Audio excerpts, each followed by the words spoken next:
गवना के दिनावा धाराई गईले दिन नियाराई गईले हो।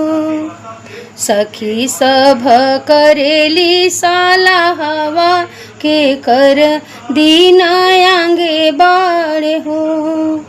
सखी सभ करेली साला हवा के कर दिन आंगे बाड़े हो।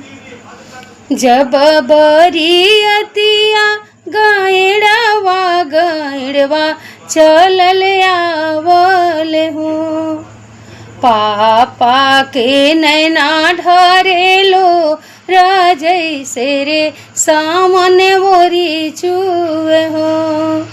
पापा के नैना ढरेलो जैसे रे सामने मोरी चुए हो।